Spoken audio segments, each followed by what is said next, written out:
चलिए स्टार्ट करते हैं। तो यहाँ पर अल्फ़ाबेटिकली सारी नेम रिएक्शंस को हमने लिया है, अल्फ़ाबेटिकली ऑर्डर में अरेंज किया है सारी नेम रिएक्शंस को, और धीरे धीरे अल्फ़ाबेट्स के थ्रू ही हम सारी नेम रिएक्शंस को यहाँ पर कवर करेंगे। केवल और केवल एक शॉर्ट रिवीजन है, किसी भी नेम रिएक्शन का यहाँ पर मैकेनिज़्म नहीं समझाया जाएगा। आज के लिए केवल हम यहाँ पर रिएक्शंस का फॉर्मेट देखेंगे कि कौन कौन से रिएक्टेंट्स रिएक्शन में पार्टिसिपेशन देते हैं, क्या रिएजेंट किस रिएक्शन में पार्टिसिपेशन देता है और क्या उसका हमें प्रोडक्ट मिलने वाला है। ऑलमोस्ट जितनी भी रिएक्शंस हैं वो 52 के अराउंड जाती हैं, जो सारी नेम रिएक्शंस ओवरऑल बनती हैं ऑर्गेनिक केमिस्ट्री में for point of view of the board examination. यहाँ पर जितनी भी नेम रिएक्शंस हम आज कवर कर पाएंगे आज उनको देखते हैं, फिर बाकी की कल देखेंगे। सबसे पहली जो नेम रिएक्शन हमारे पास है दैट इज़ एल्डोल कंडेंसेशन। अब एल्डोल कंडेंसेशन का नाम ही हमें बताता है प्रोडक्ट की फॉर्मेशन, कि एल्डोल कंडेंसेशन के अंदर जो प्रोडक्ट बनने वाला है वो बेसिकली एक एल्डोल होगा। एल्डोल के बाद हम उसको डिकम्पोज कराएंगे और वो हमें बना करके देगा क्रोटोन एल्डिहाइड। क्रोटोन एल्डिहाइड वहाँ से हमें देखने के लिए मिलेगा as the main product in the reaction of aldol condensation. तो अगर हम एल्डोल कंडेंसेशन में बात करें कि कौन कौन से रिएक्टेंट पार्टिसिपेशन देंगे, तो यहाँ हमने एक कॉलम बना लिया, reactant 1, reactant 2, reagent and product. This is the reactant 1, reactant 2, reagent and product. ये कॉलम को हम एज इट इज़ यूज़ करने वाले हैं। अब सबसे पहले अगर मैं बात करूँ रिएक्टेंट 1 की, तो यहाँ पर हम यूज़ करेंगे इथेनल। इथेनल मीन्स एल्डिहाइड है, क्योंकि एल्डोल कंडेंसेशन को रिप्रेजेंट करने के लिए हमारे पास एक कीटोनिक ग्रुप का होना जरूरी है, अदरवाइज एक एल्डिहाइड ग्रुप का होना जरूरी है। एल्डोल कंडेंसेशन केवल और केवल या तो CHO फंक्शनल ग्रुप वाले कंपाउंड्स रिप्रेजेंट करेंगे या फिर C double bond O functional group वाले कंपाउंड्स रिप्रेजेंट करेंगे। इट मीन्स यहाँ पर एल्डिहाइड का फंक्शनल ग्रुप और कीटोन का फंक्शनल ग्रुप मस्ट है। तो दोनों के लिए हम इस रिएक्शन को देख करके चलेंगे। सबसे पहले अगर मैं रिएक्शन की बात करता हूँ फॉर दी एल्डिहाइड, तो हमने यहाँ पर लिया है एक एसिटल्डिहाइड जिसको हम बोलते हैं इथेनल, CH3CHO। सिमिलरली दूसरा रिएक्टेंट भी हमने लिया है इथेनल, यानी कि हम सीधी लैंग्वेज में कह सकते हैं कि देयर आर 2 मॉलिक्यूल्स या 2 एटम्स या 2 reagents, 2 reactants of the ethanol are participating in this reaction। तो सीधी भाषा में अब एक लॉजिकल चीज़ जो याद रखनी है सब लोगों को, लिखने का तरीका। अगर लिखने का तरीका याद रहेगा तो एल्डोल रिएक्शन बहुत इजी होगी। अगर लिखने का तरीका तुम फॉर्मेट भूल जाते हो तो एल्डोल को बना पाना और प्रोटोन एल्डिहाइड की मैन्युफैक्चरिंग कर पाना मुश्किल हो जाएगा। तो सबसे पहले हम पहले वाले रिएक्टेंट को लिखते हैं सिंपल लैंग्वेज में CH3 और CHO, जो हम नॉर्मल पैटर्न में भी एल्डिहाइड को रिप्रेजेंट करता है। इसके साथ साथ हम दूसरे मॉलिक्यूल को एक्सपेंड कर देते हैं, उसकी हम एक्सपेंड फॉर्म लिखते हैं और पहले वाले की कंडेंस फॉर्म लिखते हैं। अब करना क्या है कि ये जो CH3 और CH डबल बॉन्ड O है, इसका डबल बॉन्ड ब्रेक कर दो। क्यों ब्रेक कर दो? क्योंकि केमिस्ट्री के अंदर एक ही चीज़ काम करती है हमेशा, अटैकिंग। अटैकिंग कहाँ हो सकती है और जहाँ पर वैकेंसी क्रिएट हो सकती हो। दो बातें हमेशा ध्यान रखनी है कि जहाँ पर वैकेंसी जनरेट हो सकती है वहीं पर दूसरा मॉलिक्यूल हमेशा क्या करेगा? अटैक करेगा। यानी एक हमारे पास सबस्ट्रेट होता है और दूसरा हमारे पास एक रिएजेंट होता है। सबस्ट्रेट के ऊपर हमेशा रिएजेंट अटैक करता है। तो अगर मैं इसे मानूँ कि ये सबस्ट्रेट है और दूसरा वाला एक रिएजेंट की तरह काम कर रहा है, यानी एक अटैकिंग मॉलिक्यूल हुआ। लेकिन यहाँ पर कोई भी अटैक नहीं कर रहा है, क्योंकि जब हम सेम मॉलिक्यूल्स किसी रिएक्शन में पार्टिसिपेशन कराते हैं या डालते हैं तो आइडेंटिफाई कर पाना मुश्किल होता है कि कौन सा वाला एज अ सबस्ट्रेट काम कर रहा है और कौन सा वाला एज अ रिएजेंट काम कर रहा है। और दूसरी चीज़, एल्डोल कंडेंसेशन के अंदर जो रिएजेंट यानी कि जो कैटलिस्ट यूज़ होते हैं वो होते हैं dilute NaOH, otherwise Na2CO3 sodium carbonate, otherwise BaOH का ट्वाइस बेरियम हाइड्रोक्साइड। तीनों में से हम किसी भी रिएजेंट का यूज़ कर सकते हैं। अब एक क्वेश्चन यहाँ से अराइज होता है कि ये रिएजेंट क्यों डाला गया। पहली चीज़ हमें ये क्लियर होगी कि रिएक्टेंट जो होंगे वो एल्डिहाइड होंगे, जिनको हम एसिटल्डिहाइड बोलते हैं या अल्फा हाइड्रोक्सी भी हम बोल सकते हैं इनको, अल्फा हाइड। तो यहाँ पर ये ध्यान रखना है कि दो मॉलिक्यूल हमें सीधे सीधे इथेनॉल के किसके साथ डालेंगे? डाइल्यूट NaOH के साथ या Na2CO3 के साथ या BaOH के ट्वाइस के साथ। इट मीन्स ये एक एल्कलाइन मीडियम की रिएक्शन है। ये कौन से मीडियम में चलेगी? एल्कलाइन मीडियम में चलेगी। और एल्कलाइन मीडियम वो जहाँ पर OH की प्रेजेंस हो। देखो सोडियम कार्बोनेट है, बेसिकली सोडियम कार्बोनेट को हम एक्वस मीडियम में लेकर के चलते हैं। यहाँ पर हम एक्वस Na2CO3 का यूज़ करते हैं जो रिएक्शन में OH को पार्टिसिपेशन कराता है, यानी बेसिक मीडियम के लिए OH रिस्पॉन्सिबल होता है। तो अब मेरे पास सबस्ट्रेट दोनों हैं, मेरे पास रिएजेंट है। अगर मैं अटैक कराता हूँ इसके डबल बॉन्ड पर, तो ये वाला हाइड्रोजन इस डबल बॉन्डेड ऑक्सीजन पर अटैक करेगा जाकर के सीधा। अब जैसे ही ये इस पर अटैक करेगा तो ये मॉलिक्यूल कुछ इस तरीके से एक्सपेंड हो जाएगा, CH3 CH, और ये सिंगल बॉन्ड यहाँ मैं लगा देता हूँ ऑक्सीजन, और कार्बन का दूसरा वाला जो डबल बॉन्ड था वो मैंने यहाँ पर एक्सपेंड कर दिया, खोल दिया। उसके साथ इस पूरे मॉलिक्यूल को कैसे जोड़ेंगे, ये हाइड्रोजन अटैक करेगा इस नेगेटिव ऑक्सीजन पर जाकर के, क्योंकि हाइड्रोजन है पॉजिटिव, सीधा हाइड्रोजन यहाँ कनेक्ट हो जाएगा, तो ये बन गया OH। और बाकी का जो बचा वो एक कार्बोकेटायन की तरह काम करेगा, क्योंकि कार्बन पर आ जाएगा पॉजिटिव चार्ज, ये H है, ये H है, ये CH और ये डबल बॉन्ड O है। ये पूरा मॉलिक्यूल उठाओ और इस वाले कार्बन के बॉन्ड के साथ जोड़ दो, तो हमें कुछ देखने के लिए एक ऐसा प्रोडक्ट मिलेगा। CH3 अपनी जगह पर है, CH अपनी जगह पर है, O जो था उसको हमने नीचे भेज दिया जिसके साथ हाइड्रोजन कनेक्ट हो गया, क्योंकि नेगेटिव और पॉजिटिव कनेक्ट हो जाएंगे, ये बन गया CH3 CHOH। पूरा मॉलिक्यूल CH2 CHO वो पूरा एज इट इज़ शिफ्ट हो जाएगा on to the carbon atom. तो ये जो कंपाउंड हमें मिल रहा है that is known as aldol, इसको हम बोलते हैं 3 हाइड्रोक्सी ब्यूटेन। देखो नंबरिंग अगर हम करते हैं तो पहला, दूसरा, तीसरा और ये चौथा, तो तीसरे कार्बन पर क्या आ रहा है, हाइड्रोक्सी ग्रुप आ रहा है। अच्छा, इसको हम हाइड्रोक्सी क्यों कंसिडर कर रहे हैं, क्योंकि ये कार्बन की मेन चेन में कंसिडर नहीं होगा, ये एज अ साइड चेन काम करेगा। मेन चेन में कौन कंसिडर हो रहा है, CHO ग्रुप, जिसका नाम आता है ALL। तो ये हो गया 3 हाइड्रोक्सी ब्यूटेनल, इसको हम लिखते हैं ब्यूटेनल। एल्डोल के बाद अगर हम बात करें कि मेन प्रोडक्ट क्या मिलने वाला है, मेन प्रोडक्ट की अगर मैं बात करता हूँ एल्डोल कंडेंसेशन के अंदर, जब एल्डोल की फॉर्मेशन हो चुकी होगी तो ये बेसिकली देखो एल्डोल का फॉर्मूला है CH3 CHOH CH2 CHO।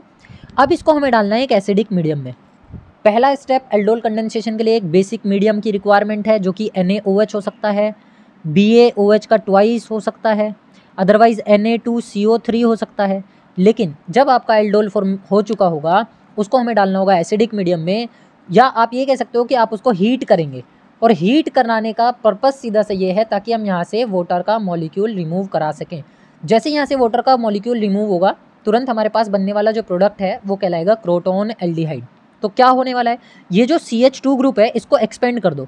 तो अगर मैं इसको थोड़ा सा खोलकर लिखता हूँ तो ये आएगा CH3 C single bond H, ये आ जाएगा OH, ये आ जाएगा C और ये वाला H, ये नीचे की तरफ एक्सपेंड हो गया, ये C डबल बॉन्ड O और सिंगल बॉन्ड H, ये पूरा का पूरा एल्डोल है।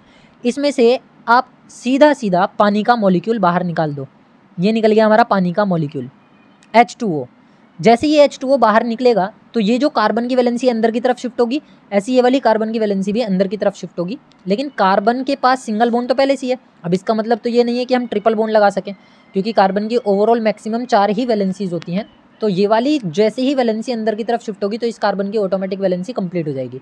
तो हमारे पास जो प्रोडक्ट बनेगा दैट इज़ कुछ ऐसा होगा, CH3 ये वाला, CH ये वाला, ये OH निकल चुका है इसके एक H के साथ, तो यहाँ से खाली CH बचेगा जो कि डबल बॉन्ड से जुड़ जाएगा, और ये बचा हमारे पास CHO by removing the water molecule. तो ये हो गया हमारे पास एल्डोल कंडेंसेशन, जिसमें मेन प्रोडक्ट हमारा बनता है क्रोटोन एल्डिहाइड। दूसरे की बात करें अगर इन केस ऑफ कीटोन, ये तो हो गया एल्डिहाइड के लिए। अगर हम कीटोन की बात करते हैं तो कीटोन के केस में क्या होगा, पहला मॉलिक्यूल कीटोन का यानी कि एसीटोन, यानी कि first member of the ketonic family is known as propanone, जिसको हम एसीटोन का नाम देते हैं। लिखने का पैटर्न फिर से वही चीज़ देख लो, ऊपर वाले में भी हमने ऑक्सीजन को सेपरेटली लिखा था डबल बॉन्ड के साथ, नीचे वाले में भी हम डबल बॉन्ड के साथ सेपरेट ही लिखेंगे। दूसरे मॉलिक्यूल को हमने एक्सपेंड फॉर्म में डाला था, यहाँ पर दूसरे मॉलिक्यूल को भी एक्सपेंड फॉर्म में हम डालेंगे। एक्सपेंशन फॉर्म जैसे ही तुम लिख दोगे तो करना कुछ नहीं है, इसके डबल बॉन्ड को ब्रेक करना है, हाइड्रोजन का अटैक कराना है इस ऑक्सीजन पे, और पूरे OH ग्रुप को कार्बन पे नीचे की तरफ शिफ्ट कर देना है। जैसे ही ये काम करोगे पूरे मॉलिक्यूल को शिफ्ट करा दोगे कार्बन की सिंगल वैलेंसी पर, तो हमारे पास जो प्रोडक्ट होगा वो कुछ इस टाइप का होगा, जिसको मेसिटिलीन में भी हम आसानी से कन्वर्ट कर सकते हैं। तो बेसिकली यहाँ पर जो नाम है वो है 4 हाइड्रोक्सी। देखो अगर हम प्रोडक्ट बनाते हैं इसका, तो प्रोडक्ट क्या बनने वाला है, पहले बनेगा CH3 ये वाला एज इट इज़ स्टार्टिंग का, दूसरा कार्बन, कार्बन से CH3 ग्रुप, यहाँ पे OH ग्रुप, यहाँ से CH2 ये वाला पूरा का पूरा, फिर ये पूरा COCH3 ग्रुप, ये कंबाइंडली यहाँ कनेक्ट कर देंगे COCH3। अगर मैं इसकी नंबरिंग देता हूँ या इसको नाम देता हूँ तो फिर से वही चीज़ होगी कि ये ketonic group as it is रहेगा हमारे पास। तो पहला, दूसरा और ये तीसरा, ये चौथा और ये पांचवा, 5 कार्बन है टोटल ओवरऑल। तो इसका मतलब है कि पेंटेन की एक रिंग बनने वाली है, यहाँ पे पेंटेन की एक चेन बनने वाली है। 4 नंबर पे हमारे पास मिथाइल ग्रुप है, 4 ही नंबर पे हमारे पास हाइड्रोक्सिल ग्रुप है, दूसरे नंबर पे हमारे पास ओन ग्रुप है। तो हम इसे क्या नाम दे सकते हैं कि 4 हाइड्रोक्सी, अल्फ़ाबेटिकली हम अरेंज कर रहे हैं, 4 मिथाइल, 4 हाइड्रोक्सी हो गया, 4 मिथाइल हो गया, पूरा का पूरा पेंटेन के लिए कंसीडर किया जा रहा है तो पेंटेनोन हो गया, इसको हम नाम देंगे पेंटेनोन। और पेंटेनोन में ओन जो ग्रुप है वो दूसरी पोजीशन पर है, तो इसलिए जो लिखा जा रहा है वो क्या लिखा जा रहा है, 4 लिखा जाएगा हाइड्रोक्सी के लिए, 4 लिखा जाएगा मिथाइल के लिए, 2 लिखा जाएगा पेंटेनोन के लिए। तो ये आ गया आपके पास जो कीटोनिक ग्रुप एल्डोल कंडेंसेशन में पार्टिसिपेशन देता है उनसे बनने वाला प्रोडक्ट है। अब फिर से वही काम आप करोगे, ये जो प्रोडक्ट बना है इस प्रोडक्ट में से आप वाटर मॉलिक्यूल को रिमूव करा दो। वाटर मॉलिक्यूल कहाँ से रिमूव कराओगे, ये जो CH2 ग्रुप है यहाँ से एक H निकाल लीजिए और ये वाला OH निकाल लीजिए। जब एक H और OH आप निकाल दोगे तो प्रोडक्ट कुछ ऐसा बचेगा, CH3 CCH3, यहाँ से डबल बॉन्ड हो जाएगा, ये CH हो जाएगा और ये आ जाएगा C डबल बॉन्ड O और ये आ जाएगा CH3। तो ये जो ग्रुप है इसको हम बोलते हैं मेसिटिल ऑक्साइड, इस ग्रुप को हम बोलते हैं मेसिटिल ऑक्साइड। तो इस तरीके से हम क्या कर सकते हैं, आसानी से एल्डोल कंडेंसेशन की प्रिपरेशन कर सकते हैं by using aldehyde functional group और कीटोनिक फंक्शनल ग्रुप। सेकंड पे आते हैं, सेकंड अल्फ़ाबेट हमारे पास आ जाता है B। तो सेकंड अल्फ़ाबेट में सबसे पहली जो रिएक्शन आपके पास होने वाली है बेंजोइन कंडेंसेशन, इंपॉर्टेंट रिएक्शन है बोर्ड के पॉइंट ऑफ व्यू से। सारी नेम रिएक्शंस में जो स्टार्टिंग की हैं वो मोस्ट ऑफ द इम्पोर्टेंट में कंसिडर की जाती हैं। तो अगर B अल्फ़ाबेट से हम पहली रिएक्शन देख रहे हैं तो वो है बेंजोइन कंडेंसेशन। बेंजोइन कंडेंसेशन में पार्टिसिपेशन देने वाला फर्स्ट रिएक्टेंट है बेंजल्डिहाइड और सेकंड रिएक्टेंट भी है बेंजल्डिहाइड। रिएजेंट की बात करते हैं तो अल्कोहलिक KCN इस रिएक्शन में पार्टिसिपेशन देगा विद हीटिंग, रिएक्शन होगी हीट करने की और जो प्रोडक्ट हमें मिलेगा वो कहलाएगा बेंजोइन। तो फटाफट से देखते हैं क्या चीज़ है ये हमारे पास है बेंजल्डिहाइड। लिखने का पैटर्न अभी तक हम इसको ऐसे लिखते आए हैं, बाकी रीअरेंजमेंट हम कैसा भी करा सकते हैं। ये हो गया CHO पहला बेंजल्डिहाइड, तो ये हमारे पास पहला रिएक्टेंट हो गया बेंजल्डिहाइड। दूसरे वाले रिएक्टेंट को भी हम एज इट इज़ ही लिख लेते हैं, बस उसको उसकी पोजीशन चेंज कर देते हैं। ये आ गया CHO, ये हमारे पास दूसरा बेंजल्डिहाइड हो गया। करना क्या है, दोनों के साथ हमें बच्चों डालना है KCN अल्कोहलिक मीडियम में। और अल्कोहलिक KCN का काम आप लोगों को मालूम होना चाहिए, इसका काम होता है क्या कराने का, क्या कराता है अल्कोहलिक KCN, सीधा सीधा रीअरेंजमेंट करना है तुमको। यहाँ पे हम वाटर मॉलिक्यूल नहीं बनाने वाले हैं, वाटर मॉलिक्यूल रिमूव नहीं कराने वाले हैं, सीधा सीधा कार्बन पर डबल बॉन्ड स्ट्रक्चर को फॉर्म कराएंगे। तो होगा क्या कि अगर मैं एक्सपेंड फॉर्म कर दूँ, एक्सपेंड फॉर्म डाल दूँ बेंजल्डिहाइड में C डबल बॉन्ड O और सिंगल बॉन्ड H कुछ इस तरीके से रहने वाला है। दूसरे वाले को भी मैं एक्सपेंड फॉर्म में लिख देता हूँ, यह आ गया C और ये आ गया H और ये आ गया डबल बॉन्ड O। लिखने का तरीका थोड़ा सा आप लोगों को ध्यान रखना है ताकि हम रिएक्शन को आसान कर सकें। होगा कुछ नहीं, बहुत सिंपल सा काम होने वाला है। आपके पास ये वाला जो डबल बॉन्डेड ऑक्सीजन है इसका डबल बॉन्ड तोड़ दो, अदरवाइज फर्स्ट वाले रिएक्टेंट का भी आप तोड़ सकते हैं, कोई इशू नहीं है। चाहे फर्स्ट मॉलिक्यूल का तोड़िए चाहे सेकंड मॉलिक्यूल का तोड़िए, दोनों से सेम काम होने वाला है।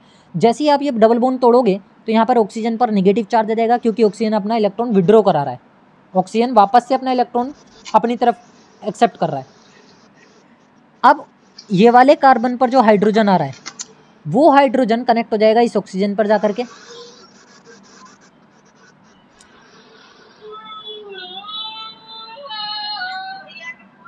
ये किसका माइक खुल गया भाई, ये माइक बंद कर लो। तो जैसे ही ये वाला हाइड्रोजन इस ऑक्सीजन पर अटैक करेगा जाकर के तो हमारे पास प्रोडक्ट क्या बनेगा, ये बेंजीन की रिंग एज इट इज़ है, इस पर कार्बन है, कार्बन पर डबल बॉन्ड ऑक्सीजन है, सिंगल बॉन्ड के साथ क्या जुड़ने वाला है हमारे साथ, ये वाला जो कार्बन है ये कनेक्ट हो जाएगा क्योंकि डबल बॉन्ड टूटा तो कार्बन की वैलेंसी जनरेट हो गई, ये कार्बन कनेक्ट हो गया।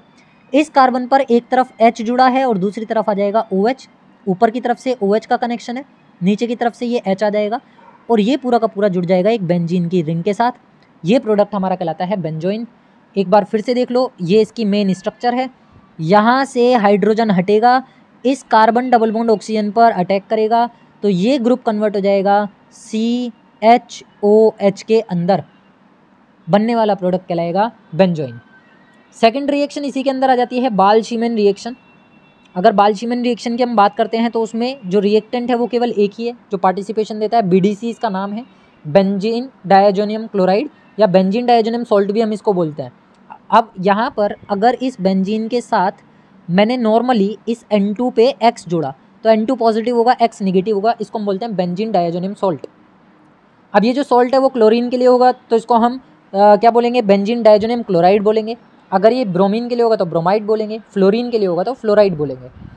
तो यहाँ पर पार्टिसिपेशन देने के लिए जो रिएक्टेंट पार्टिसिपेशन देता है वो बेंजीन डाइजोनियम क्लोराइड, कोई भी सेकंड मॉलिक्यूल इसमें पार्टिसिपेशन नहीं देगा।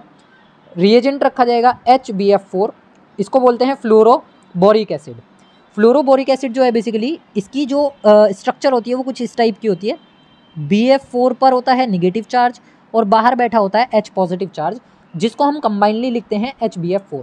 अब इसका काम क्या है, फ्लोरोबोरिक एसिड जो है HBF4, इसको हम ऐसे भी लिख सकते हैं इस रिएक्शन में पार्टिसिपेशन देने के लिए। ये दोनों तरीके के काम करता है, एसिडिक मीडियम भी क्रिएट कराता है और ट्राईफ्लोरोबोरिक एसिड भी बाहर यहाँ से निकालता है। तो कुल मिलाकर के ये जो BF4 वाला पार्टिसिपेशन है इसके अंदर से एक फ्लोरीन पार्ट जाएगा, हाईली इलेक्ट्रोनेगेटिव होने की वजह से नाइट्रोजन और क्लोरीन को यहाँ से बाहर करेगा। तो ये वाला जो नाइट्रोजन है वो बेसिकली नाइट्रोजन गैस की फॉर्म में बाहर हो जाएगा। जहाँ से जो BF4 है वो BF4 में से एक फ्लोरीन हट चुका है तो वो BF3 निकाल देगा, BF3 पूरा का पूरा सेपरेट हो जाएगा और फ्लोरीन रिप्लेस करेगा किसको, यहाँ से Cl को। जैसे ये Cl यहाँ से रिप्लेस होगा तो बनने वाला प्रोडक्ट होगा हमारे पास फ्लोरोबेंजीन।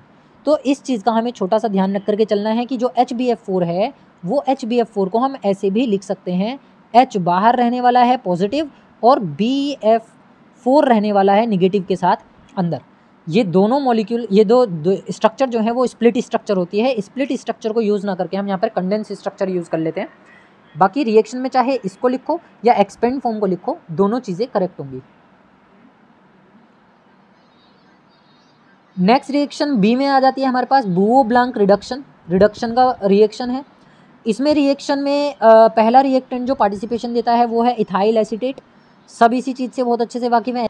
एसीटेट का फॉर्मूला होता है CH3COOH और इथाइल हमारे पास ग्रुप है C2H5। सेकंड रिएक्टेंट कुछ नहीं है, केवल इथाइल एसीटेट है, क्योंकि रिडक्शन हम करा रहे हैं, बुओ ब्लांक रिडक्शन है। In the presence of sodium alcohol ये होगा, या फिर लिथियम एल्यूमिनियम हाइड्राइड की प्रेजेंस में भी इसको हम करा सकते हैं। दोनों अच्छे रिड्यूसिंग एजेंट हैं, स्ट्रॉन्ग रिड्यूसिंग एजेंट हैं, एसिडिक मीडियम में काम करते हैं। पार्टिसिपेशन दे रहे हैं 2 हाइड्रोजन। अब ये कैसे पता चलने वाला है कि 2 हाइड्रोजन पार्टिसिपेशन देंगे, तो हम पहले स्ट्रक्चर बना लेते हैं। ये आ गया मेरे पास CH3 ग्रुप, ये आ गया मेरे पास C double bond O single bond O C2H5। मुझे स्प्लिट कराना है इसको, तो स्प्लिट कराने के लिए डबल बॉन्ड की वैकेंसी मुझे दिखाई दे रही है, तो मैं डबल बॉन्ड तोड़ सकता हूँ। अगर मैं इस डबल बॉन्ड को तोड़ता हूँ तो बेसिकली आपको वैलेंसीज कंप्लीट करानी पड़ेंगी कार्बन की। तो आप एक काम कीजिए, क्योंकि रिडक्शन का प्रोसेस है तो आप हाइड्रोजन को खोलकर लिख लीजिए। पहले मैंने 2 3 4 हाइड्रोजन खोल करके लिख लिए। तो ये जो C2H5O वाला ग्रुप है इस पर मुझे सीधा दिखाई दे रहा है कि अगर मैं बॉन्ड ब्रेकिंग यहाँ की कराता हूँ, यहाँ से मैं कोई बॉन्ड ब्रेक कराता हूँ तो ऑक्सीजन पर नेगेटिव चार्ज आ जाएगा, क्योंकि ये कौन सा आयन बन गया, C2H5O आयन बन गया, C2H5O ethyl oxide ion. Ethyl oxide ion पर सीधा सीधा हाइड्रोजन अटैक करेगा, जाकर के क्या बन जाएगा, इथाइल अल्कोहल। जैसे ही इथाइल अल्कोहल बनेगा, दूसरी चीज़ जो हमारे पास बचेगी वो कुछ ऐसी होगी, CH3C डबल बॉन्ड O। अब CH3C डबल बॉन्ड O जो ग्रुप है उसको हम कैसे रिड्यूस कर सकते हैं वो चीज़ देखेंगे। डबल बॉन्ड टूटेगा, डबल बॉन्ड टूटेगा तो कार्बन की एक वैलेंसी यहाँ खाली हो जाएगी, ऑक्सीजन की एक वैलेंसी यहाँ खाली हो जाएगी। लेकिन अभी भी कार्बन की 4 वैलेंसी कंप्लीट नहीं हुई, तो चौथी वैलेंसी कहाँ खुलेगी, एक्सटेंड हो जाएगी ऊपर की तरफ। अब कितने हाइड्रोजन पार्टिसिपेशन देने वाले हैं रिएक्शन में, एक आ जाएगा यहाँ पर, एक आ जाएगा यहाँ पर, एक आ जाएगा यहाँ पर। टोटल 3 हाइड्रोजन जाएंगे CH3C डबल बॉन्ड O वाले ग्रुप के साथ, और एक हाइड्रोजन जाएगा C2H5O वाले ग्रुप के साथ। ओवरऑल 4 हाइड्रोजन रिएक्शन में पार्टिसिपेशन दे रहे हैं, 2 नहीं आएंगे, 4 टोटल। ओवरऑल 4 हाइड्रोजन रिस्पॉन्सिबल होंगे इस रिडक्शन को कराने के लिए। तो बुओ ब्लांक रिडक्शन में इथाइल एसीटेट का एक मॉलिक्यूल सोडियम अल्कोहल की प्रेजेंस में या लिथियम एल्यूमिनियम हाइड्राइड की प्रेजेंस में 4 मॉलिक्यूल ऑफ हाइड्रोजन के साथ रिएक्शन में पार्टिसिपेशन देता है, और अल्कोहल और दूसरा इथाइल अल्कोहल, यानी कि आप ये कह सकते हो कि इथाइल अल्कोहल के 2 मॉलिक्यूल की फॉर्मेशन करता है। तो अब बात कर लेते हैं अल्फ़ाबेट C की। अल्फ़ाबेट C से जो नेम रिएक्शन हमारे पास आती है that is Cannizzaro reaction. Important reaction है, बहुत इंपॉर्टेंट रिएक्शन है, और इसका मैकेनिज़्म भी एग्ज़ाम्स में पूछा जाता है। तो वैसे तो इस बार काफ़ी चीज़ें तुम लोगों की डिलीट कर दी गई हैं, लेकिन अगर बात करें एग्ज़ाम से बाहर की, यानी कि नीट की या जेई की, तो वहाँ पर ये सारी चीज़ें मैटर करती हैं, एक एक चीज़ मैटर करती है, छोटी से छोटी। तो बात करें अगर कैनिजारो रिएक्शन को लेकर के, तो कैनिजारो रिएक्शन में सी से ये स्टार्ट हो रही है। फॉर्मेल्डिहाइड की यहाँ पर 2 मॉलिक्यूल पार्टिसिपेशन देते हैं। देखो एक चीज़ अभी तक कॉमन चल रही है सारी रिएक्शंस के अंदर कि इन रिएक्शंस को अरेंज ही इस टाइप से किया गया है कि सिमिलर मॉलिक्यूल ही अभी तक रिएक्शन में पार्टिसिपेशन दे रहे हैं। 2 molecule of the same compound are participating in all the reactions. तो हो क्या रहा है कि आपको फॉर्मेल्डिहाइड का भी वही काम करना है, फॉर्मेल्डिहाइड को एक्सपेंड करके लिखना है। अब फॉर्मेल्डिहाइड जब एक्सपेंड हो जाएगा तो केनिजारो रिएक्शन में हमेशा याद रखना कि एक कंपाउंड हमेशा फॉर्मेट की फॉर्म में ही बनता है, यानी कि आपके पास हमेशा एक प्रोडक्ट फॉर्मेट बनेगा। फॉर्मेट मतलब वो सोडियम का फॉर्मेट हो सकता है, वो पोटेशियम का फॉर्मेट हो सकता है, वो डिपेंड करेगा आपके रिएजेंट पर कि आपने कंसनट्रेटेड NaOH यूज़ किया है कि कंसनट्रेटेड KOH यूज़ किया है। अगर आप NaOH यूज़ करते हैं तो सोडियम का फॉर्मेट बनेगा, अगर आप KOH यूज़ करते हैं तो पोटेशियम का फॉर्मेट बनेगा। In the other words we can say कि यहाँ पर एक अल्कोहल बनता है और एक कार्बोक्सिलिक एसिड बनता है। अल्कोहल प्लस फैटी एसिड्स की फॉर्मेशन होती है इन दी केनिजारो रिएक्शन। बनेगी कैसे? बहुत सिंपल है। HCHO is formaldehyde, again HCHO is formaldehyde. आपको क्या कराना है, एक मॉलिक्यूल को उल्टा करके लिख लो। अगर मैं इसको ऐसे लिख लूँ कि H और इस पे लगा दिया डबल बॉन्ड O इस तरीके से और इसको लगा दिया इस तरीके से, ये भी फॉर्मेल्डिहाइड है, बस हमने इसको रोटेट कर लिया है, मॉलिक्यूल को दूसरे तरीके से लिखा है। करना क्या है, इसका डबल बॉन्ड तोड़ दो। मैंने कहा कि जहाँ डबल बॉन्ड मिलेगा वैकेंसी क्रिएट हो सकती होगी, अटैक वहीं पर होगा। तो डबल बॉन्ड जैसे ही टूटेगा तो कुछ इस टाइप का सिनेरियो होगा हमारे पास। ये H हो जाएगा, इस पर आ जाएगी, यहाँ ऑक्सीजन मैंने कनेक्ट करी, ऑक्सीजन पर निगेटिव चार्ज आ गया और कार्बन की एक वैलेंसी खाली हो गई। जो दूसरा वाला मॉलिक्यूल था उस मॉलिक्यूल का एक हाइड्रोजन कनेक्ट हो जाएगा इस ऑक्सीजन के साथ, क्या करके, अपने मॉलिक्यूल को छोड़ करके। ये कहेगा कि भाई जाओ, मैं तुम्हारे साथ काम नहीं कर रहा। क्या बन गया अब मेरे पास, ये बन जाएगा टोटल CH2 और ये बन गया OH, लेकिन अभी भी इसको एक हाइड्रोजन की ज़रूरत है, तो वो हाइड्रोजन भी पार्टिसिपेशन देगा। यहाँ पर दूसरा हाइड्रोजन कनेक्ट हो जाएगा आकर के, क्या बन जाएगा, CH3OH, एक बन जाएगा मेरे पास मिथेनॉल। मिथेनॉल बनने के बाद अब ये वाला जो ग्रुप है बेसिकली CHO CO, ये वाला जो CO ग्रुप है ये कन्वर्ट होगा किसके अंदर, COO Na के अंदर। कैसे, यहाँ से आ जाएगा ये पूरा का पूरा जो NaOH ग्रुप है, ये पूरा का पूरा इस CO के साथ कंबाइनली, या आप कह सकते हैं कि इसके साथ जैसे रिएक्शन में पार्टिसिपेशन देगा तो ये रीअरेंज करेगा अपने आप को। तो COO तो ये आ गया, Na ये आ गया और हाइड्रोजन कनेक्ट हो जाएगा कार्बन के साथ जाकर के, क्या बन जाएगा, सोडियम फॉर्मेट, यानी कि एक फैटी एसिड और एक अल्कोहल। इसके अलावा यहीं पर हम इस रिएक्शन को करा सकते हैं बेंजल्डिहाइड के लिए। यहाँ पर एसिटल्डिहाइड केनिजारो रिएक्शन को रिप्रेजेंट नहीं करता है, केवल और केवल फॉर्मेल्डिहाइड और बेंजल्डिहाइड ही केनिजारो रिएक्शन को शो करते हैं, रिप्रेजेंट करते हैं। तो ये क्वेश्चन भी एग्जामिनेशन में कई बार आ जाता है, MCQ में पूछ लिया जाता है कि फॉर्मेल्डिहाइड, बेंजल्डिहाइड, एसिटल्डिहाइड, प्रोपेनल्डिहाइड, इनमें से कौन या कौन कौन केनिजारो रिएक्शन को रिप्रेजेंट करेंगे। तो केवल बेंजल्डिहाइड और फॉर्मेल्डिहाइड ही ऐसे 2 मॉलिक्यूल्स हैं जो क्या करने वाले हैं, केनिजारो रिएक्शन को रिप्रेजेंट करने वाले हैं। तो बेंजल्डिहाइड को हमने ये लिख दिया C6H5CHO, दूसरे वाले को भी हमने लिख दिया C6H5CHO। सेम प्रोसीजर फॉलो हमें करना है। NaOH आप डाल रहे हो कंसनट्रेटेड या फिर KOH आप डाल रहे हो कंसनट्रेटेड, होगा कुछ नहीं। ये जो NaOH है वो एक मॉलिक्यूल पर अटैक करेगा CO पर जाकर के, और पूरा का पूरा एक हाइड्रोजन यहाँ कनेक्ट हो जाएगा जाकर के, तो ये बन जाएगा C6H5CH2OH। आपके पास टोटल ओवरऑल एक बनेगा अल्कोहल, एक बनेगा फैटी एसिड। जो अल्कोहल आपके पास बन रहा है दैट इज़ नोन एज, इसको हम क्या बोलते हैं, बेंजाइल अल्कोहल बोलते हैं। इसका नाम क्या होता है, बेंजाइल अल्कोहल। और दूसरा वाला क्या है हमारे पास, ये सोडियम का बेंजोएट, इसको हम बोलते हैं सोडियम बेंजोएट। केनिजारो के बाद आ जाती है कार्बिल अमीन या फिर कार्बिल अमाइन रिएक्शन। कार्बिल अमीन रिएक्शन में अगर हम बात करें, पहला जो रिएक्टेंट पार्टिसिपेशन देने वाला है दैट इज़ इथाइल अमीन, उसको हम बोलते हैं इथाइल अमीन या इथेन अमीन, जो कि एक प्राइमरी अमीन है। अब प्राइमरी अमीन की जब बात आई है तो मैं बता दूं, यहाँ पे प्राइमरी अमीन होती हैं जिसमें फंक्शनल ग्रुप आता है NH2, सेकेंडरी अमीन होती हैं जिनमें फंक्शनल ग्रुप आता है NH, यहाँ पर एक 2 वैलेंसी खुल जाती हैं, और टर्शरी जो अमीन होती हैं वो होती हैं खाली N, जिसपे 3 वैलेंसी नाइट्रोजन की खुली होती है। तो ये प्राइमरी अमीन है, इथेन अमीन है, रिएक्टेंट पहला है। इस पहले रिएक्टेंट के साथ सेकेंड रिएक्टेंट जो पार्टिसिपेशन देते हैं वो होता है अल्कोहलिक KOH और ट्राइक्लोरोमीथेन। इसका नाम है ट्राइक्लोरोमीथेन, जिसको हम क्लोरोफॉर्म भी बोलते हैं। क्लोरोफॉर्म और पोटेशियम हाइड्रोक्साइड का जो रेशो है वो 1:3 में यूज़ किया जाता है, ये हमेशा याद रखेंगे। और KOH आप हमेशा ही अल्कोहलिक फॉर्म में यूज़ करेंगे ताकि वो आइसोसाइनाइड की फॉर्मेशन दे सके। अगर आप यहाँ पर इसको अल्कोहलिक की जगह पर एक्वस यूज़ करते हैं तो यहाँ बनने वाला जो प्रोडक्ट होगा वो साइनाइड होगा, ना कि आइसोसाइनाइड। इस चीज़ का हमेशा ध्यान रखना कि अल्कोहलिक ऑलवेज फॉर्म्स आइसोसाइनाइड और aqueous also responsible to for the formation of the cyanide group. अगर एक्वस हम डालते हैं तो साइनाइड बनने वाला है, अगर अल्कोहलिक हम डालते हैं तो आइसोसाइनाइड बनने वाला है। अब हो क्या रहा है, इथेन अमीन का एक मॉलिक्यूल है, क्लोरोफॉर्म का एक मॉलिक्यूल है, पोटेशियम हाइड्रोक्साइड के 3 मॉलिक्यूल हैं। तो ये जो 3 के हैं वो 3 Cl को अपने साथ ले जाएंगे। सबसे पहले पॉजिटिव नेगेटिव ढूंढो, और ऐसे पॉजिटिव नेगेटिव ढूंढो जिनकी रिएक्टिविटी फास्ट है, जिनकी इलेक्ट्रोनेगेटिविटी हाई है। तो पोटेशियम की इलेक्ट्रोनेगेटिविटी हाई है, ECS में ऊपर रखे हुए हैं, हाईएस्ट रिएक्टिव मेटल है। क्लोरोफॉर्म की इलेक्ट्रोनेगेटिविटी हाई है in all the species which are participating in this chemical reaction. तो 3 के Cl यहाँ से निकाल करके हमने बाहर कर दिए। अब क्योंकि रिएक्शन में OH ग्रुप पार्टिसिपेशन दे रहा है तो जाहिर सी चीज़ है जो हाइड्रोक्साइड आयन है वो अपना एक सब्स्टिट्यूट ढूंढेगा, क्या, H पॉजिटिव, अपना एक कॉन्जुगेट ढूंढेगा H पॉजिटिव। इसको हम कॉन्जुगेट एसिड बोलते हैं, कॉन्जुगेट बेस है। तो H2O निकालो यहाँ से, ये रहा H मेरे पास, ये रहे OH मेरे पास। टोटल हमने 3 OH यहाँ से निकाल करके बाहर कर दिए। 3 OH क्यों निकाले, 3 H2O क्यों निकाले, क्योंकि OH के 3 मॉलिक्यूल हैं।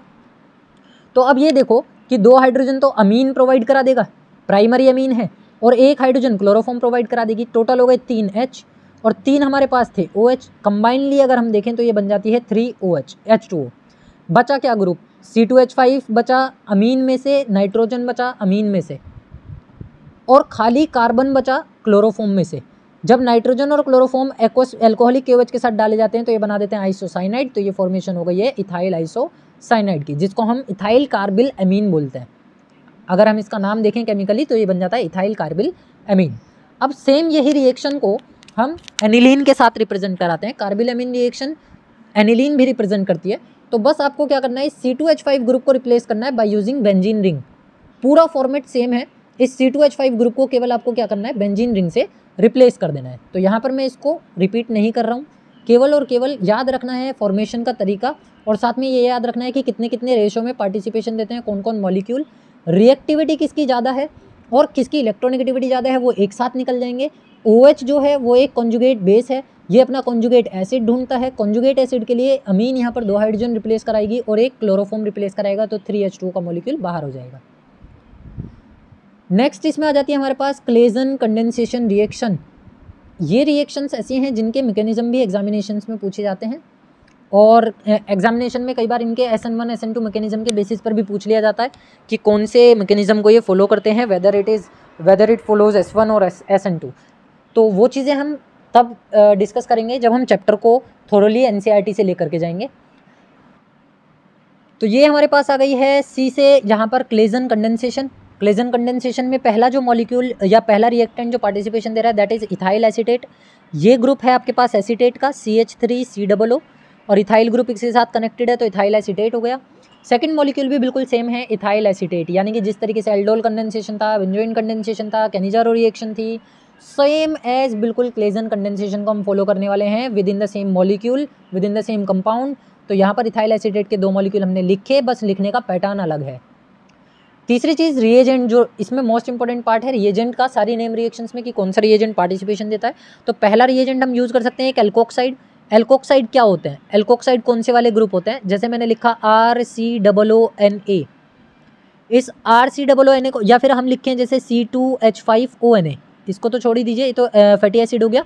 C2H5ONA ये बेसिकली एक एल्कोक्साइड है, सोडियम इथोक्साइड। अब अगर मैं इसमें से सोडियम हटा दूं तो ये नेगेटिव चार्ज आ जाएगा ऑक्सीजन के ऊपर, that is known as alkoxide. इसको हम बोलते हैं इथाइल ऑक्साइड। इसका हमने पहले भी अभी देखा रिएक्शन में कैसे पार्टिसिपेशन दिया था कैनिजारो में। ऐसे ही यहाँ पर एल्कोक्साइड का हम यूज़ कर सकते हैं, अदरवाइज हम सोडियम मेटल डाल सकते हैं, अदरवाइज हम सोडामाइड डाल सकते हैं। सोडामाइड मतलब NaNH2, अमाइड ग्रुप को कौन रिप्रेजेंट करता है, अमीन, NH2 रिप्रेजेंट करता है, तो इसका नाम होता है सोडामाइड। तो आप इन तीनों में से कोई भी एक चीज़ का यूज़ कर सकते हैं इन दी प्रिपरेशन ऑफ या in the reaction of Claisen condensation. अब काम क्या हो रहा है, ये जो एल्कोक्साइड है या जो सोडियम मेटल है या जो सोडामाइड है, इसका काम है एक अल्कोहल के मॉलिक्यूल को बाहर करना। और अल्कोहल का मॉलिक्यूल बाहर करने के लिए सबसे सिंपल अरेंजमेंट यहाँ पर हमने लिखा, पहले मॉलिक्यूल को सीधा दूसरे मॉलिक्यूल में जो CH3 ग्रुप है इसको एक्सपेंड कर लो, पूरा एक्सपेंड कर लो। एक हाइड्रोजन यहाँ लिखा मैंने सेपरेट, दूसरा हाइड्रोजन ऊपर लिखा, तीसरा हाइड्रोजन नीचे लिखा। जो CH3 था उसके 3 हाइड्रोजन हमने एक्सपेंड कर दिए। एक हाइड्रोजन इस C2H5O ग्रुप के साथ बाहर निकल जाएगा, एल्कोक्साइड आयन के साथ बाहर निकल जाएगा और बना देगा इथाइल अल्कोहल C2H5OH। जो ग्रुप बचा वो कुछ ऐसा होगा कि सिंगल बॉन्ड CH2, फिर आएगा COO और फिर आएगा C2H5। कुछ ऐसा ये मॉलिक्यूल हमारे पास बचा हुआ है। ये पूरा मॉलिक्यूल शिफ्ट हो जाएगा इस कार्बन की ओपन वैलेंसी पर, तो ये कंपाउंड हो जाएगा इथाइल एसीटो एसीटेट। इसको बोलते हैं हम इथाइल एसीटो एसीटेट या फिर बीटा कीटो एस्टर। इसका नाम है बीटा कीटो एस्टर। अब ये बीटा कीटो एस्टर क्यों है, इसको हम बीटा कीटो एस्टर क्यों बोल रहे हैं? क्योंकि जो बेसिकली एस्टर की फॉर्मेशन हो रही है वो दूसरे नंबर के कार्बन के साथ हो रही है। कहीं से भी आप नंबरिंग काउंट कर लो, देखो यहाँ से 1, यहाँ से 2, फिर ये यहाँ से 3, फिर ये 4, ये फिर 5, तो यहाँ से दूसरे नंबर पे कीटो ग्रुप है। इसी तरीके से अगर मैं इधर से नंबरिंग करता हूँ तो फर्स्ट और सेकंड, इसीलिए इसका नाम है बीटा कीटो एस्टर। यहाँ पर अब जो दूसरी रिएक्शन आ जाती है that is Claisen Schmidt condensation. एक क्लेजन कंडेंसेशन हो गया, एक क्लेजन श्मिट कंडेंसेशन हो गया। तो यहाँ पर ये था इथाइल एसीटेट, ये है बेंजल्डिहाइड और एसीटल्डिहाइड। देखो कंपोजिशन है 1:1 का रेशो बेंजल्डिहाइड और एसीटल्डिहाइड का in the presence of dilute NaOH यानी कि अल्कलाइन मीडियम या बेसिक मीडियम। होगा क्या, ये जो बेंजल्डिहाइड आप ले रहे हो इसको एक्सपेंड फॉर्म में लिखते हैं, ये CH डबल बॉन्ड ऑक्सीजन। दूसरे की रिप्रेजेंटेशन इस तरीके से ही लिख करके चलो ताकि हम पानी को आसानी से बाहर निकाल सकें। तो ये जो CH3 था इसको मैं अगर ऐसे लिखूं CH2 सिंगल बॉन्ड H और ये आ गया CHO, तो मेरे लिए पानी का मॉलिक्यूल निकालना बहुत आसान होगा। अल्कलाइन मीडियम में CH2 ग्रुप यहाँ से पूरा हमने कॉमनली बाहर निकाल दिया, तो बचेगा क्या, बेंजीन के ऊपर CH और यहाँ से बचेगा CH-CHO। यह आ गया बेंजीन के ऊपर CH और CH-CHO, जिसको हम बोलते हैं सिनेमल्डिहाइड। इसका नाम है सिनेमल्डिहाइड। इंपॉर्टेंट है, डायरेक्ट कन्वर्जन में पूछा जाता है, how can you prepare benzaldehyde to cinnamaldehyde या फिर how can you convert benzaldehyde into cinnamaldehyde. ये सारी जो नेम रिएक्शंस मैंने आज यहाँ पे उठाई हैं सबसे पहले स्टेप पर, उसके पीछे का एक मोटिव ये है कि यहाँ से आपके व्हाट हैपन्स वाले क्वेश्चंस भी निकलते हैं, यहाँ से आपके कन्वर्जन के क्वेश्चंस भी निकलते हैं, यहाँ से आपकी सारी शॉर्ट नोट्स निकलती हैं और सीधे सीधे नेम रिएक्शन भी निकलते हैं। तो एक ही चीज़ में हम ऑलमोस्ट अपने 4 से 5 टाइप के कैटेगराइज क्वेश्चंस को सॉल्व आउट करेंगे। नेक्स्ट आ जाता है हमारे पास क्लेमेंशन रिडक्शन। क्लेमेंशन रिडक्शन बहुत कॉमन रिएक्शन, बहुत सिंपल रिएक्शन है, इससे ज़्यादा आसान पूरी केमिस्ट्री के अंदर कोई रिएक्शन नहीं है। बस हमें याद रखना है कि जो एल्डिहाइड होते हैं और जो कीटोन होते हैं वही क्लेमेंशन रिडक्शन को रिप्रेजेंट करते हैं।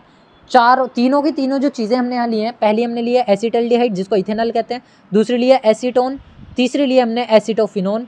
तीनों के फॉर्मूलाज बहुत सिंपल हैं, एसिटल्डिहाइड इथेनॉल, दूसरा वाला एसीटोन फर्स्ट मेंबर है अपनी फैमिली का। और ये एसिटोफिनोन क्यों बोला जा रहा है, क्योंकि बेंजीन की रिंग के ऊपर COCH3 ग्रुप जुड़ा है जिसका नाम है एसिटोफिनोन। इसको हम बोलते हैं एसीटो, COCH3 एसीटो है और फिनोन को रिप्रेजेंट कर रहा है बेंजीन। तो जिंक अमलगम की प्रेजेंस में कंसनट्रेटेड HCl रखना है आपको। रिएजेंट कॉमन रिएजेंट है, बिल्कुल सभी में एक जैसा, कोई भी चेंज नहीं है। पार्टिसिपेशन देंगे, रिडक्शन की रिएक्शन है क्योंकि, तो हाइड्रोजन रिएक्शन में पार्टिसिपेशन देने वाले हैं।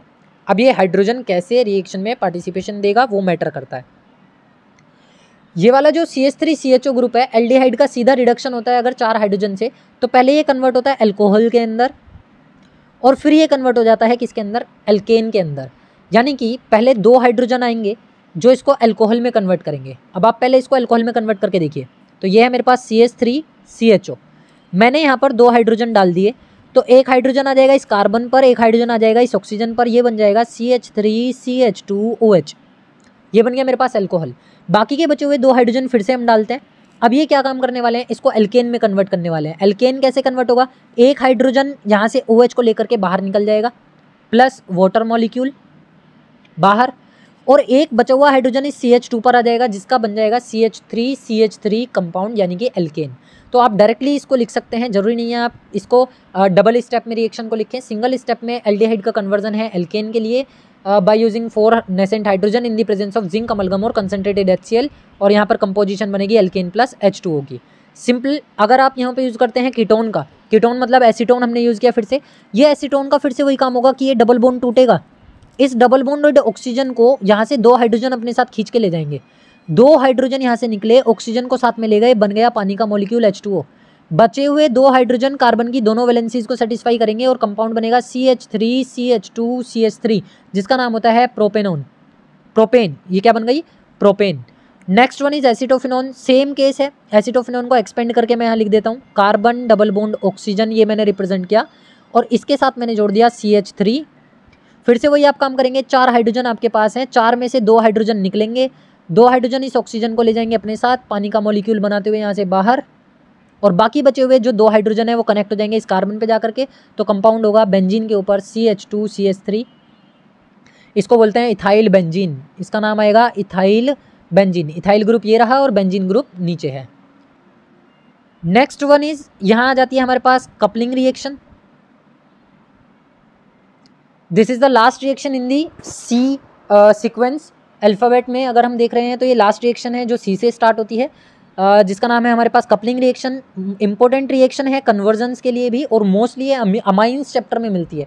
अमाइन के जो कंपाउंड होते हैं वो कपलिंग रिएक्शन को रिप्रेजेंट करते हैं। तो कपलिंग रिएक्शन हमने ले लिया यहाँ पे बेंजीन डाइएजोनियम सॉल्ट के लिए। बेंजीन डाइएजोनियम सॉल्ट को हम 2 बार रिएक्शन में पार्टिसिपेशन कराएंगे, एक बार प्राइमरी अमीन के साथ, एक बार अल्कोहल के साथ। दोनों ही इंपॉर्टेंट हैं, दोनों ही केसेस में ये हमें क्या दिखाता है? कपलिंग रिएक्शन को रिप्रेजेंट करके दिखाता है। तो अगर मैं बेंजीन डाइएजोनियम सॉल्ट की बात कर रहा हूँ विद एनिलीन, तो आपके लिए यहाँ पर जो टेम्परेचर होगा वो चीज़ हमेशा ध्यान रख करके चलनी है, ग्रेटर देन 5 डिग्री सेंटीग्रेड ही होना चाहिए, लेस देन 5 डिग्री सेंटीग्रेड ही होना चाहिए। आपका टेम्परेचर अगर 5 डिग्री सेंटीग्रेड से लेस देन होगा तो ही आपकी रिएक्शन कपलिंग रिएक्शन में कंसिडर की जाएगी। तो आपके पास ये बेंजीन डाइएजोनियम सॉल्ट है, ये आपके पास हो गया एनिलीन। सीधा सीधा आपको करना क्या है कि यहाँ से Cl हटाना है, और Cl यहाँ से कब हटेगा? जब इस NH2 में से एक हाइड्रोजन यहाँ से हट जाएगा। जैसे कहाँ से H हटाओगे? यहाँ से H हटा दो, बेंजीन के नीचे से H हटा दो। बेंजीन के नीचे से जैसे ही H हटाओगे तो ये HCl बनते हुए बाहर, और कंपाउंड कुछ ऐसा होगा जो कि कपलिंग रिएक्शन को रिप्रेजेंट करेगा। इस कंपाउंड को अगर हम देखें तो इसको हम बोलते हैं पैरा एमिनो एजोबेंजीन। इसका नाम क्या हो जाएगा? Para amino azobenzene. एजोबेंजीन ये वाला कंपाउंड है और पैरा एमिनो ये वाला कंपाउंड है। सिमिलरली अगर मैं देखता हूँ बेंजीन डाइएजोनियम सॉल्ट के लिए वापस से अल्कोहल के केस में, तो अल्कोहल के केस में भी यही होगा, जो बेंजीन के नीचे का H होगा वो HCl बनाते हुए यहाँ से हो जाएगा बाहर, और ये पूरी की पूरी रिंग कनेक्ट हो जाएगी इस नाइट्रोजन के साथ। अच्छा, एक चीज़ का और हमेशा ध्यान रखना है आप लोगों को कि जो यहाँ पे नाइट्रोजन ट्रिपल बॉन्डेड हैं, जैसे ही ये बेंजीन डाइएजोनियम सॉल्ट का Cl यहाँ से हटता है बेंजीन के हाइड्रोजन के साथ, तुरंत ही ये नाइट्रोजन हो जाते हैं डबल बॉन्डेड स्ट्रक्चर में कन्वर्टेड, क्योंकि वैलेंसीज को कंप्लीट कर रही है बेंजीन की वैलेंसी, बेंजीन के कार्बन की वैलेंसी। तो नाइट्रोजन की 3 वैलेंसी भी सेटिस्फाइड होनी चाहिए, ये चीज़ भी हमें ध्यान रखनी है। तो यहाँ चेंज केवल इस बात का आया कि अमीन ग्रुप हट करके क्या आ गया? हाइड्रोक्सी ग्रुप आ गया। तो नाम भी उसी अकॉर्डिंग हम चेंज कर देंगे, तो ये हो जाएगा पैरा हाइड्रोक्सी और एजोबेंजीन। इसको हम क्या बोलेंगे? Para hydroxy azobenzene. तो ये थी आपके पास सी सीक्वेंस में, सी अल्फ़ाबेट में सारी नेम रिएक्शंस जो अभी हमने डिस्कस करी हैं। बाकी की नेम रिएक्शंस हम नेक्स्ट वीडियो में देखेंगे, नेक्स्ट क्लास में देखेंगे। तब तक के लिए आप लोग पढ़ते रहिए, बढ़ते रहिए।